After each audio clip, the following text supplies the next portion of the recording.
you hear me? You can hear me. Hazardous materials for the disinterested. Now, obviously, you're still here, so you're either asleep or, no, you just clapped, so that wasn't it.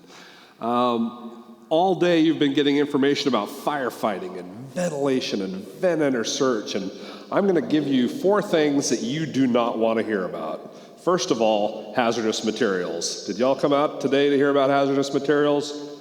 No. EMS? Who comes to a fire conference to talk about EMS? Okay, Mike, you've already seen this presentation, so it's good. He's come twice. Math? No clapping. And chemistry. Oh, I got Ed on both math and chemistry. Okay, those 4 things are going to be what we talk about today. So if you're disinterested in hazardous materials and you're only interested in fire, what is it going to take to get you interested? Well, for some, there's a club that I know Chief Harton is a member of. My friend Scott Byers is a member of, and it's the BBB, and it's not the Better Business Bureau, it's the Been Blown Out of Buildings Club. And you would be amazed at how your desire to learn about fire behavior and hazardous materials increases once you regain consciousness and wonder how you got from over there to over here. This is a very recent event that happened just blocks from here. If you get bored with my talk, you can catch it online. You can stand up and walk down the road and see where this gas leak liberated that building, or that lot from its building. Now, another reason you should want to know about hazardous materials is because there's people out there that are self-destructive. You run into them on EMS calls, you run into them on fire calls. They're not taking care of themselves, they're not taking care of the ones around them, and they just kind of want to hurt themselves. They're doing things that shouldn't be done to themselves. They're putting substances in their bodies. They're creating substances in their houses for other people to put in their bodies.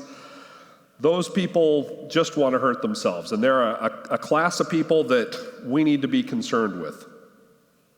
Another class of people that we should be concerned with, they still want to hurt themselves, but they left you this note.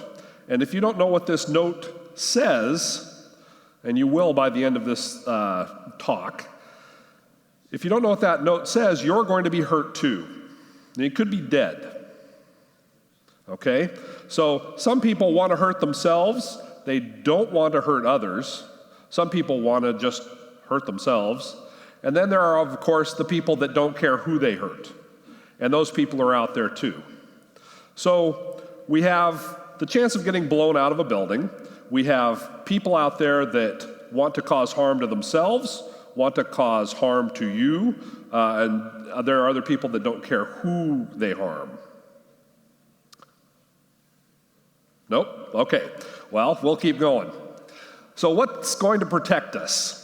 If you're moderately interested in hazardous materials, if you sat through your awareness and you opened up the orange book and you found 1226 or whatever gasoline is in there, and you threw the book in the box for the next year, and you've done your awareness training, that's not the training I'm talking about. A little of this, being here, counts for training, and some of the training that you do on your own, some going out on YouTube, some going out in Google and Bing and finding information on hazardous materials, talking to your training officer, getting more information from them. That's the kind of training I'm talking about. The second thing on this list is PPE. Our PPE is what protects us. Duh, personal protective equipment, right? You should know that there are certain temperatures that your PPE is really effective in protecting you from, and there are temperatures that it is not, okay? You should know what that temperature is. Moving on to monitors. I think there's oh yes, beautiful slide. All dated, all old. On the, I guess it would be on the yellow ones, okay? The yellow ones are for radiation. Now, they didn't just pick yellow monitors to be for radiation. Just because you have a yellow monitor doesn't mean it picks up gamma, beta, or alpha radiation. But on the far side, the thing with the 100 on it, that's just a personal thing that they're going to hand to you on a radiation call. You probably have it on your engine or your ambulance or your truck, and you carry that around, and that tells you how much radiation you got into. My next talk, Hazardous Materials for the Disinterested Part 2, yes, there is going to be a Part 2, folks, is going to have to deal with radiation and bioterrorism, and I love me some bioterrorism. The second yellow monitor there deals with gamma radiation, beta radiation. That is dated. It is powered by 6 D-cell batteries, so you can imagine it's pretty heavy after lugging that around. They have newer, better things, and I bet there's someone in the back of the room that could guide you to where you would find that. And then our favorite, the one that is going to deal with the 2 case studies that we go over today, the 4-gas monitor. Now, you can also have a 3-gas monitor, okay? And there's a difference between the 4-gas monitor and the 3-gas monitor. One has 4 and one has 3. Good. Yeah, we got one person that's awake in the room. That's nice. And then the last one is carbon monoxide monitor, the RAD 57 monitor. And this is a physiologic monitor that goes on you and says how much carbon monoxide is running around in your blood. Kind of like a pulse ox, and in fact it does have a pulse ox feature with it. But this is the one that actually looks at your body and says, you have this much hazardous material running around in your body. So, again, we're going to get to the radiation in the next talk. For this talk, just know that these are on your rig, and if these are on your rig, or a variation of these, you should know how they work. You should know how they're powered. You should know that both of these, if you store the batteries in them, they will corrode and ruin them, and you're going to have to buy a brand new one. So you have to store the batteries outside of them. Find out how they work, how to turn it on, how to use it, and how it can save your life. That's as much as I'm going to say about the radiation monitor. The carbon monoxide monitor and pulse ox, if you bother to buy this monitor, this is a wonderful piece of equipment and should be on every ambulance, every engine, every truck. But if you don't know how it works, it is not going to help you. The one feature that this has over every other pulse ox in the world is it can measure the carbon monoxide running around in your blood. But what you might not know is that if you just turn this on and put the little finger probe on, it will not tell you anything but their pulse and the saturation of their blood with oxygen. If you want the one thing that this monitor is, that you bought this monitor to do, you have to take it to another screen. So if you didn't know that, you'd be sitting on scene going, his pulse is 60, and it looks like 98 spots of oxygen holding are covered on his blood. So, yeah, learn how to use it. And the 4-gas. Now remember that there can also be a 3-gas. My city that I work for went in with another city that is near us and decided that they would save money. There are reasons for the money savings. They didn't want to buy a calibration gas to calibrate it, but it measures the one gas that is the most critical, and so you'll end up with just 3 of the 4. Now at the top, it measures pentane. Now, why do we measure pentane? Well, that's what this monitor is calibrated to. And off that, you can extrapolate using math, charts, and a little bit of knowledge to figure out exactly what the concentration of gas is in the environment that you're in. Second thing down is oxygen. Now, we should always have oxygen wherever we go. We know that if we get in a smoky environment, we may have to bring our own oxygen with us. And we may find out that if you get in a smoky environment, then you didn't bring oxygen with you, we're going to have to give you extra oxygen later.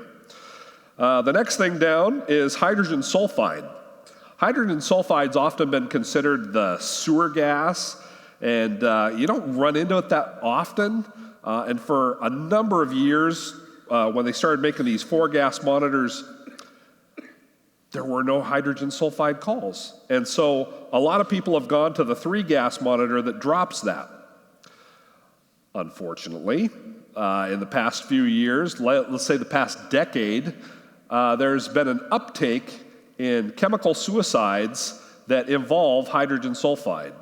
It's very simple to create a personal gas chamber, either in your car or in a room of your house, by pouring a couple of chemicals together, household chemicals. They react and release the HS, and you die like that, which we will talk about in a little bit. And then the last one on there is carbon monoxide. And I think we've all gone to carbon monoxide alarms at homes, and we're all tired of them. And then you're just about to wish that they would be legislated out of use, and you get to the one call where you can't even get on the front porch of the house, and this thing's alarming because the carbon monoxide's so high. Those are the calls that make you think, oh yeah, I really should have this monitor. So that's one that's never going to get pulled off of the 4-gas. So here's a list of chemicals. Don't boo. Oxygen, hydrogen sulfide, pentane, and CO down the side, down the left side of it. You should know those. Why? Because they're on your monitor, and it's on your ambulance or your engine or your fire truck. Hydrogen cyanide, you should avoid that. Just trust me, we're not going to talk about it today. It's bad. Hydrogen, other stuff. You should learn about these things. When you set up your awareness and operations training for the year, don't just look up gasoline in the orange book. Look up something different. Have everybody in the room find something that they think no one has seen before. Have them look those things up and see how you'd react to them based on what's in that guidebook. You can get the information from the state fire marshal's office regarding what the 10 most popular or common hazardous materials being trucked through your area in the state is. Okay? So that would be a good thing to learn. If they're trucking this stuff through your FMA, you may want to know about it. First call we're going to talk about. Does anyone recognize this? Of course not. This is a motel in the Gorge. I'm not even going to say the names, so we'll try and keep the names quiet for people. But they had someone that didn't check out of their room. So they called the police. The police came to the room and they said, this isn't right. And so they knock on the door, no one answers. They get the pass key, they go in. They saw something, and I'm going to show you what they saw. I'm going to give you 5 seconds, because that's exactly how much time they saw it for. So I want you to watch the screens. Here, I'll tell you what they saw, and then I'll show you the picture. A welfare check by police on a person that hasn't checked out on time. They find a lady in the restroom with a bag over her head, 2 portable red compressed gas cylinders connected by rubber tubing in a bag. The police backed out. They called the fire department. The fire department came in with SCBA and full turnouts. And then they took pictures and consulted a hazardous materials team by phone. I'm going to give you 5 seconds, and I'm going to count out loud to annoy you. Ready, go. 1001, 1002, 1003, 1004, 1005. Okay. So, now the collective room gets to use their awareness and operations training for all of their years. They saw somebody who is dead. Okay, that's a hazardous materials. Death is a bad hazard. The police recognized this and they got out. They had tubing and a bag over her head. And on the floor, I don't know if you saw, there was 2 red cylinders. What do we know about cylinders? Is there liquids or solids or powders or pastes in them? There's gases in cylinders. So we got gases, compressed gases in those cylinders. Now, if you look in the front of the North American Guidebook, it tells you that places you would expect to find hazardous materials and ways to tell what kinds of hazardous materials they are. Colors are a good way to look at things. If there's blue, sometimes it's water reactive. If it's orange, it can be explosive. If it's red, it can be flammable. So these were kind of a reddish orange compressed gas. I don't know that we want to spend more than the 5 seconds in there dealing with those. The police did a good idea about getting out. The fire department took a picture of it and faxed it to their local hazardous materials team, who looked at it and then blew the pictures up. Now, I don't know if I can go back. We'll give you a little, well, no, I'm going to go forward. Okay, so the fire department went in there with this kind of a monitor, right? 4-gas monitor, and they measured, and there was 21% oxygen in the room. That's good enough to live on, right? We need that. Hydrogen sulfide was at 0, so I'd already talked about hydrogen sulfide being bad. Don't have any. LEL is also that pentane. That's what we call the lower explosive limit, and it's 10% of the lower explosive limit of pentane. So you're not even going to get to the full explosive limit of whatever. We're still reading 0. CO, 0. So in your mind, be thinking about what killed her. Now, our 4-gas monitors and our 3-gas monitors read these things, plus they read the unknown. We know that there's 21% oxygen in the air, right? We all agree on that? Under 16 is bad. We know that we can live with 16% oxygen because we do CPR and we're blowing in people's faces. And the alarm on this machine goes off around 19.5. Now, why, if 16's okay, do we have that 19.5? So that's so high, that's way up there. Well, one is a safety reason, because if it's slowly going down, that gives you time to get out of the room. And also, if you think about, so what? If you walk into a room, let's say you walk into this ballroom, and your meter reads 21% oxygen, but then it starts to drop and it gets to 19% really fast. Well, one, it's going to be alarming, but two, you should be concerned about where that oxygen went, right? Because 19 supports life, we're all good with that. But 2% of our oxygen just took a walk, okay?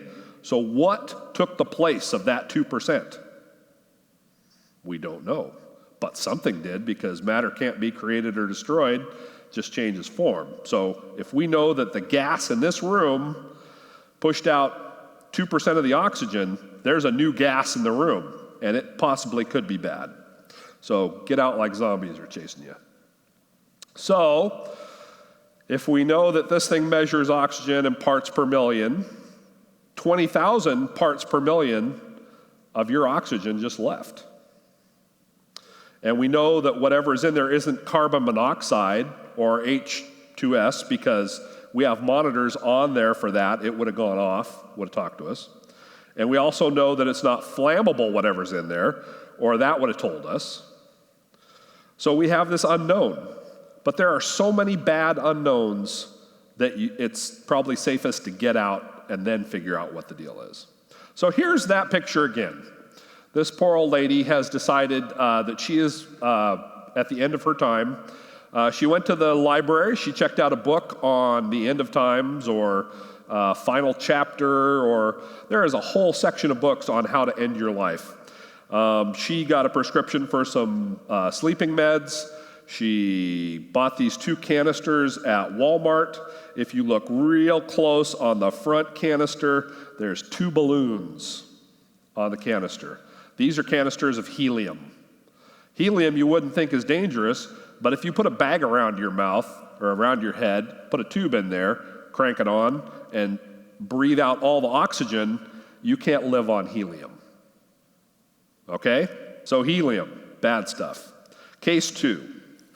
Victims located in a barn. That's always a bad sign. Anytime there's a barn or barnyard animals involved in your calls, you should be concerned and be on the lookout. There is a gentleman in there, inside the room, with a strong odor of rotten eggs. Now, there's 2 things that should concern you. There's absolutely no safe, bad-smelling chemicals in the world. None. It hasn't been invented. My chemistry teacher told me that. My chemistry teacher also told me that if you sit in the front of the room near the door, you get extra points because things are going to blow up. This victim also has a history of attempted suicides. So it's dark, we go out there, we send a firefighter in full PPE and turnouts up to this barn, and he gets up there with our 4-gas monitor, samples around. Now the people in the house have found this guy, and the backstory to this is boy meets girl, boy falls in love, girl doesn't fall in love as much, boy goes to prison, boy gets out of prison, boy still loves girl, girl not so much. Boy goes to girl's house and says, hey, I'm here. Did you miss me? She says no. So he goes out, it's pouring down rain. They live out in the country.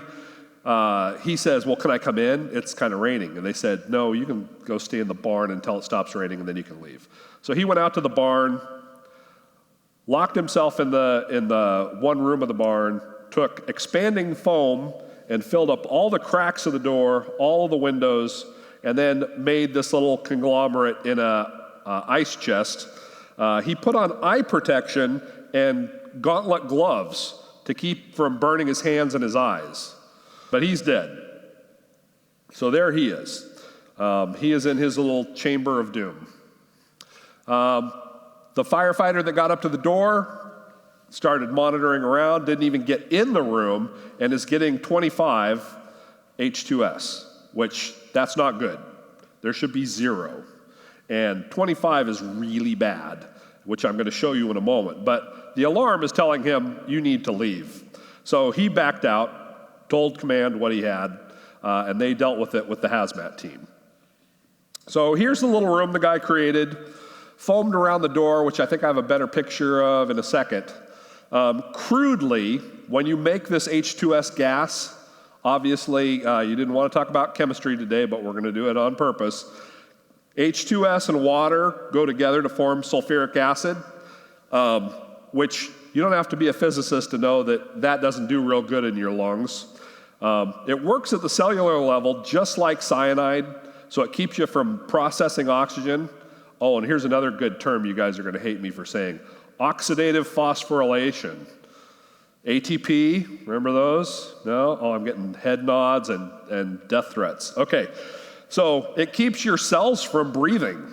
It keeps you from breathing. It also works like an inhaled anesthetic, so once you breathe in this medicine, it paralyzes your chest and keeps the poison inside. So that doesn't work for you. Dose dependent, very quick acting. So there's the door he sealed up. There's a little trough he poured his meds in, or his drugs in. Worst PowerPoint slide ever. Not even, thank you. Okay, so I'm going to read it to you. At 0.0047 parts per million, you can smell this chemical. So you can smell it pretty good. At 10 to 20, you get eye irritation. Remember, he put glasses on, right? At 50 to 100, you get eye damage. Now, he locked himself in an airtight room, squeegeed and filled up with other stuff. He's getting all of this. At 100 to 150, your nose can't smell it anymore. It burns out your nose. At 300 to 500, you start getting pulmonary edema. And remember, it's paralyzed your chest, so you can't even exhale the fluid that's building up in your lungs. You with me now? You see where this is going? It's not good. 800 is a lethal concentration, or the LC50, and concentrations over 1,000, you're done like that with a single breath. And that's probably what happened to him. But he was concerned enough that he didn't want to burn his eyes or his hands, so he put on the gloves and the glasses. That is him in his final state. Again, I warned you about people doing this in their car. People do it in a hotel room so they don't ruin their house, make the hotel clean it up. Some people put signs out, so watch for signs on the cars, watch for red tags, watch for danger, do not open. This one was in England. There was a sign on all 4 sides of the car. Okay, so we talked about hazardous materials. I'm over time. What is it going to take you to get interested in hazardous materials if you're disinterested now? We're talking about self-preservation. We're talking about using and knowing the tools on your rig. We're talking about the limits of your PPE and the limits of your monitors. These are tools that we use every day. We're going to check them every day. We're going to wear them. And you need to know what they can do for you and what they can't do for you. So what's going to protect us? Our training, our PPE, our monitors, and our attitude. Coming soon to a fire talk near you, hazardous materials for the disinterested part 2, biologicals and radiation. Have a good day. When we designed the MSA G1 SCBA, we worked closely with firefighters to create an SCBA that met your needs. The result is the all-new G1 SCBA that provides increased safety and situational awareness for each and every firefighter. We heard you say that loud and clear communications are vital on the fire ground. That's why we made electronic voice amplification standard on every G1, giving every firefighter the ability to give and receive clear direction at critical times. You stressed the importance of situational awareness and visibility, so we took a multi-level approach. We covered the shoulder and cylinder straps with an enhanced retroreflective material that can take the heat. We kept the glow-in-the-dark band around the cylinder for good measure.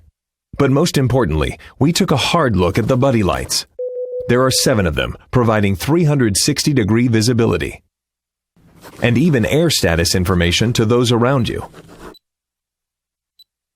You told us to make it easy to get the information you need, and we did. The G1 features a full-color electronic display, but also a brightly lit pneumatic gauge. The full-color display can be configured in a number of ways to fit your SOP and make the information you need easy to get. Finally, you told us to include rescue options for those instances where seconds matter. We did that too. When your air is low, you will hear this alarm.